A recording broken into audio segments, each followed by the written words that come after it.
Hey everybody, this is Joseph Pasek, and welcome to the Fired Up Network. Welcome to Wildcard, and welcome to Thursday Night Football Week 8. Yes, Week 8, sort of halfway through the season with two-time Emmy Award winner Mark Everett Kelly. Mark, last week we mentioned that you're going to be on here, and you promised to your three fans, your mom, your dad, and your cat. Four and a half. Yeah, okay. Your mom, your dad, and your cat, that you're going to show the world, all right? You're going to show the world the Emmy Awards. I was excited. I'm more excited than watching my Blue Jays in the World Series, all right? Yeah. Where is the Emmy Awards then? Where are they? My mom has them both. So Didn't you make an agreement with me this week? You're going to show them and scrap off your name and put my name in there? yeah, I wish I could have done that for You you. wish you could have remembered. You forgot, and you've been busy eating my at the Calgary Stampede at the Cattle Stampede. You've been eating all my foods and all that Calgary Stampede. Eh? All right. So, anyways, let's get to. It's not a bad matchup this Thursday night. Minnesota Vikings. Are you the new man in the Minnesota Vikings, or are you a quarterback in the LA Chargers? Who both teams need the victory here to start off Week 8. Not a bad matchup. What do you say? Okay, so the Chargers' inconsistency annoys me. It's annoyed me all year.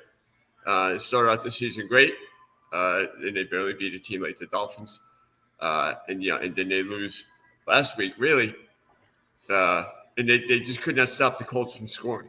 So their defense has been very inconsistent. You know what you have on offense with the Chargers, but I can't seem to have enough confidence in them that they're going to beat the teams that they should beat. And the Vikings are on the precipice of the inconsistent NFL. It just represents everything what's crazy with the NFL this year. So if you ask me, am I confident in the Chargers? No. They've shown me no reason to believe that they can put together consistent efforts and beat the teams that they should beat easily. Now the Vikings, I think they're a little different because their quarterback play has been inconsistent, but they're still, right up there in the NFC Central. So I don't think they are, they're as strong as they were last year with Darnold. But then again, they won a lot of close games, and you saw they were kind of paper thin at the end of the year when Detroit, massacred them. Yeah. So, but I think the Chargers are going to figure it out. They won division games early, and I think they maybe saw, okay, Kansas City wasn't winning. Maybe we've got this division wrapped up already, and that's not the truth. So they got to get back to playing more consistent every game. Well, so are you saying the Chargers will prevail? I will. Yeah. I mean, what do you think of Justin Herbert? I mean, he's a good player, obviously. It wasn't his fault last week. Justin Herbert, it's a great. I was going to ask you about this. Justin Herbert, he's a good quarterback, not an elite quarterback. Josh Allen, elite quarterback. Mm-hmm. Lamar Jackson, Patrick Mahomes, elite quarterback. Elite quarterbacks get you to the Super Bowl. Mm-hmm. Okay quarterbacks, once in 10 years, get you to the promised land. Justin Herbert. It might be a lot of his predecessor. Might be a lot of Rivers. Philip Rivers. I was going to say, you're stealing the words out of my mouth. Yep. He's another guy who, Justin Herbert, first of all, 1 week he could look amazing. Next week he's throwing 3 interceptions. Next week he's fumbling the ball. Like, they're inconsistent. And when you have a quarterback that is somewhat a star, let's call them a star, they're not inconsistent. Their consistency consistent. And if they have a bad game, okay, you chalk it up one bad game and all that. But I don't think he's in the elite category of, quarterbacking. He's good. He may be very good, but it's just, is he going to be getting you over the hump? I don't think so. Are they going to look for a new quarterback? No, because Harbaugh loves him, and Harbaugh, has to work with him. But Harbaugh works with him, but Harbaugh can't work with him 24/7. So Yeah. that's, Herbert needs to put everything, and I'm not saying during the season and the off season, dedicate himself to being the best he can be. Maybe this is the best he is, and we're judging. Okay, he can't do better. But when you have in your division Philip Rivers, you got to step it up. And Yeah. I was going to ask you this. So you got Herbert and you got Bo Nix in the same division with Pat Mahomes. Forget about Pat Mahomes. You know what we think of him. Now, is Bo Nix better than Herbert? Because that's who you're fighting for. Forget about Kansas City. They're coming up and all that. Denver and the Chargers are fighting with each other. Yeah. Do I think he's better than Herbert? No, I don't. I'm not confident in Bo Nix as I would be in Herbert because Herbert's done it. I mean, 150 touchdown passes to 51 interceptions so far through his career, 45 and 41 as a starter, over 23,000 passing yards. And they had similar rookie years where Bo Nix, 29 touchdown passes in his rookie year, and Herbert set the record for rookies his rookie year for touchdown passes. So I think there's similarities, but Bo Nix, let's not pretend that he's not on the verge of inconsistent either. I mean, they scored no No, points in the first three I quarters. equate him. I equate Bo Nix and Herbert as basically the same. Yeah, Yeah, maybe he's one just a guy's younger one version. step ahead. Yeah, he's just a younger version. And But here's the question. mm, You talked about Darnold, Sam Darnold in Seattle's doing amazing and all that, right? yeah. Would you take him over Herbert? Oh boy, that's a good question. Because he's been really on a tear last year, and he's on a tear this year. And obviously, as an athlete, Herbert is better. He can run Yeah, better. He can throw probably the ball, but something is not right. yeah. But I think that Darno has a little bit of the same. Uh, in big games like last year, once they got to clutch time, uh, where was he in the playoff game, and where was he in the season finale against the Lions? Yeah, You know, but it's the same thing you could say about Herbert. you So can, same thing with Bo Nix, right? So it's like, you but can, he has more experience than all three of them. you can. Although Darno's last year, first time passing for 4,000 yards, first time for throwing over 20 touchdown passes, Yeah, where he threw 35, and he only threw 12 picks. Where you look at Herbert's done that just about every year, throwing for 4,000 yards and throwing for over uh, 30 touchdowns, or at least definitely over 20 touchdowns. He's done it every year. He threw for 5,000 yards the second year in the league. So I think he's definitely more proven than Darno. But I would say, at this point in his career, Darno's got to, catch up to get to him. I wouldn't put Darno into Herbert's class yet. all right. Since we're talking NFL, we talked Thursday. We got to ask this, or I got to ask this before we conclude this edition of Wildcard here for Thursday Night Football. As you know, the World Series starts on Friday. The World Series, and Mark, Yeah. again, Emmy Award winner. He talks NFL. He talks college football. He loves baseball. Loves hockey. For some reason, he likes the Jets. I'll talk about the Jets later on. But here we go. We got the Los Angeles Dodgers traveling to Toronto to take on the Toronto Blue Jays, Canada's team. Yeah. Like World Series. Here it is. It's 2-3-2. So first Friday and Saturday's game going to be at the Rogers Center. Monday, Tuesday, Wednesday going to be in Los Angeles, and then if necessary back in Toronto next Friday, Saturday. And for those people who want to know, all games start at 8 p.m. Now, Friday, Maple Leafs play in Buffalo. They would have played at 8 o'clock. They play at 7 o'clock. They moved it ahead. Did they? Raptors, Raptors home opener happens on Friday. They would have started at 8 o'clock. They moved it ahead to 6:30. Maple Leafs, this is big. This is big one. Maple Leafs, Saturday night hockey starts at 7 p.m. They moved it to 5 p.m. They Wow, moved hockey it to night. they moved it to 5 p.m. And then on Tuesday, Maple Leafs play at 6 p.m. Not at 7, not at 7:30, at 6 p.m. In fact, Tuesday, all teams in the National Hockey League, every game 6, 6:15, 6:30, 6:45, 7, 7:15, and all that. So Maple Leafs get the earliest game, I believe, at 6 p.m.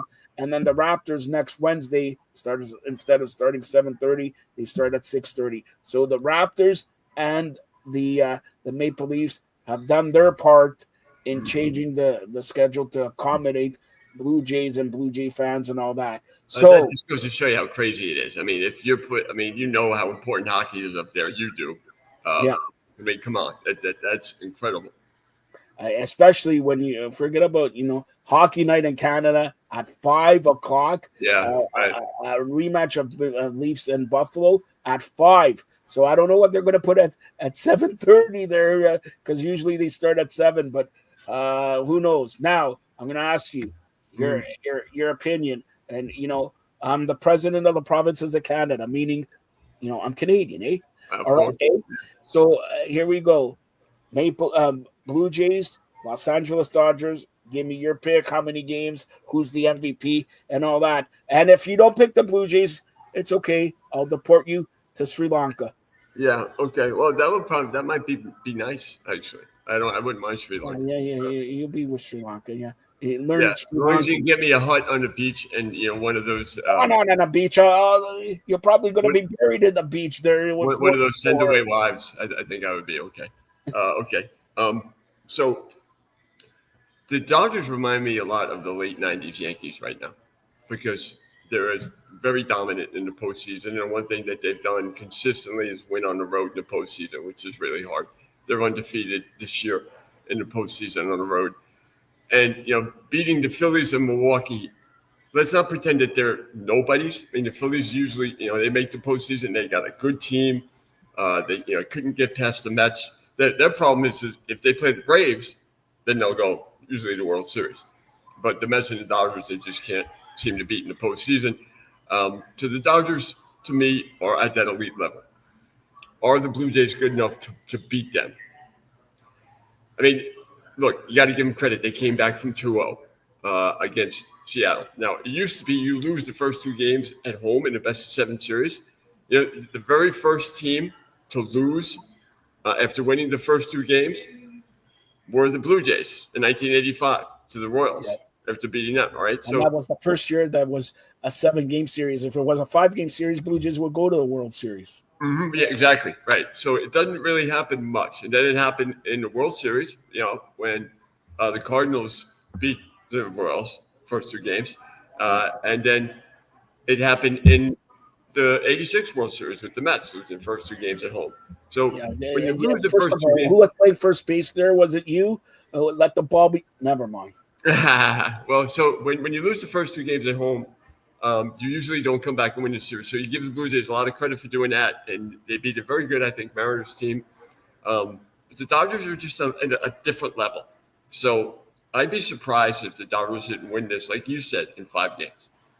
I didn't say the Dodgers going to win in 5 games. I'm saying this. Game show, I watched it. If I didn't say they're going to win. Norm Rumack said the Jays in 7. I said for the Blue Jays to make this a series and maybe win the series, they cannot lose 2 games, the first 2 games at home. If they go 1-1, it's still going to be tough and all that. I did not give a prediction. They're not. If they go 0-2 at home, they're not coming back to Toronto. That's what I'm telling you. The Dodgers are a different beast than Seattle, the Yankees. Like Buck Martinez said in August, that Yankees are not a good team. All right? So, look, but this team, I'm going to say this about the Blue Jays. Guerrero's certainly amazing. Sure 500 million, 650 million Canadian or whatever. Bo Bichette's coming back. And yeah, he's coming back. And first of all, the starters have been announced by the Dodgers. And Blake Snell, pretty good, eh? Very good. Yamamoto, pretty good, eh? Pretty good. He's very good. Then you got the Game 3 starter. And then you got some guy named Shohei Ohtani as number 4. Right. If you put Koufax, Maddox, and all, I don't think you can beat those guys fundamentally, okay? So that's number 1. Number 2, if the Blue Jays lose both games, no series.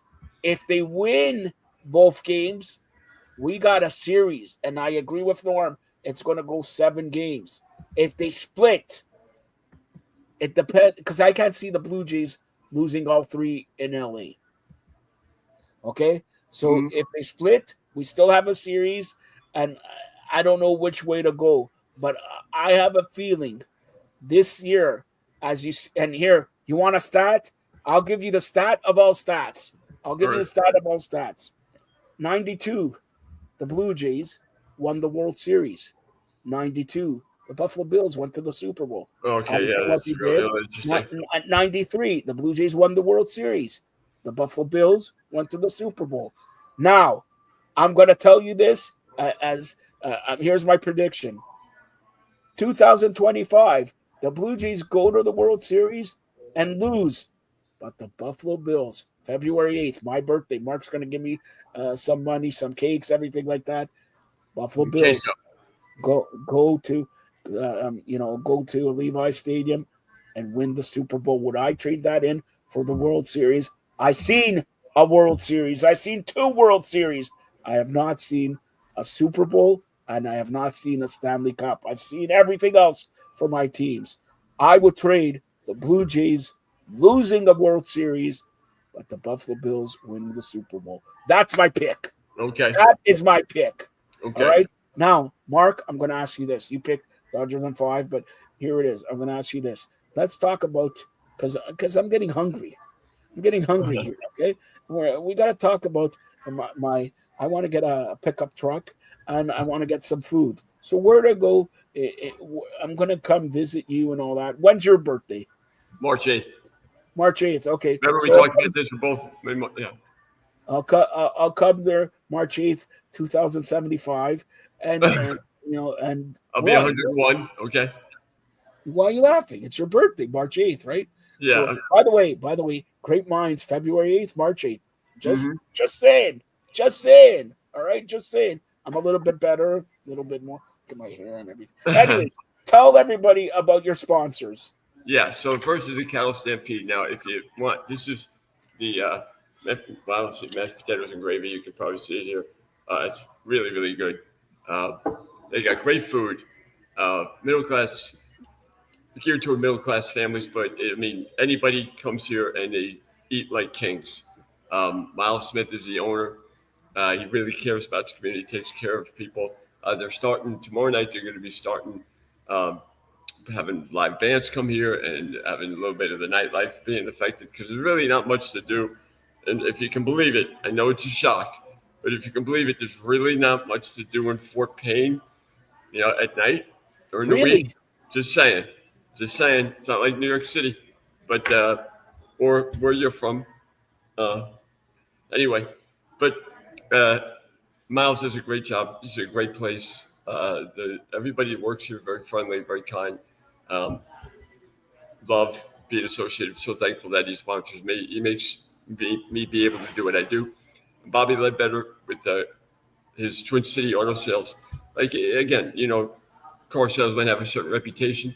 Bobby and his staff, every time I go in there, very attentive. They care about what you're looking for. So they're not just going to, someplace as soon as you walk in, you get, sucked on by 5 or 6 people. Not like that there. Very classy, very considerate, very caring. And again, these are community-oriented businessmen, which is really the ones who I want to be able to support, and I want them to be able to thrive in the area because so much of it helps this great community that I work in. And really, the people here I really love, the kids I really love. So being able to give back to the community by seeing their businesses thrive is something I hope to do. And thankful to these guys, they allow me to do what I do. And I really love what I do. All right. So, but one more thing. MVP, you asked me for World Series MVP. Blake Snell has only allowed 11 base runners in his 21 innings, being 3-0 in the play. He's been scary dominant this postseason, where it's almost like he's just practicing throwing his pitching. He barely has broken a sweat even, in any of his starts. But I got And inside information on Blake Snell. Dave Martinez, of course, the manager of the Dodgers and all that, and Kevin Cash, the manager of the Tampa Bay Rays. I have Kevin Cash on my phone here, and if Blake Snell goes like more than 4 2/3 innings, I'm going to call Kevin Cash to call Dave Martinez and say, hey, we got a pitch count on this guy. He'll take him out after 4 2/3 innings, and he will. All right. Doesn't matter if he has a no hitter, 15 strikeouts, or whatever. It doesn't matter. He's going to do it. Okay. Well, then maybe I'm wrong, but I'd say he's going to win the World Series MVP. I think he's going to have 2 great starts, and the Dodgers will win. Yeah, but I like to see the Blue Jays make it a series. Absolutely. I want to see it go 7 games. The last memory I have of the Blue Jays playing a home World Series game is watching Mitch Williams turn his neck and the ball go over the left field wall. So I'd like to see memories like that. Also, remember Ed Sprague's big homer in Game 2 of the night? Everybody forgets that. And maybe we'll get you on during the preview and all that, because the debate here, obviously, with Springer hitting the home run, what's the biggest home run in Blue Jay history? I still say Joe Carter, because Joe Carter won the World Series. Yeah, but many people are forgetting this. We wouldn't get to World Series because Oakland beat us and beat us and beat us and beat Robbie us. Alomar. Roberto Alomar hit that home run off Dennis Eckersley. Right. And, that should be an honorable mention there. But I would say Springer's home run, Joe Carter number 1, Springer number 2, and the Black Flip number 3, and Robbie definitely number 4. You know what's amazing about that about Springer's home run? And I still can't believe this. All 23 of his home runs have come against different pitchers in the postseason. That, to me, is amazing. And you know what? I have a feeling he's going to have another home run, and it's going to be the 24th pitcher. So put it that way. So and if since you said the Dodgers, I'm going to go with the Blue Jays here, but I have a feeling they're not going to win. But I don't, and it's not bad. I mean, the Dodgers are just that good. And you know what? I'm not going to give it to Vlad. I'm going to give it to Bo Bichette. Okay. All right. I'll give it to Bo Bichette. But all right, stay tuned. He'll be back for Crunching the Numbers Week 8 in the National Football League. Thanks a lot, Mark. Thank you, Joe.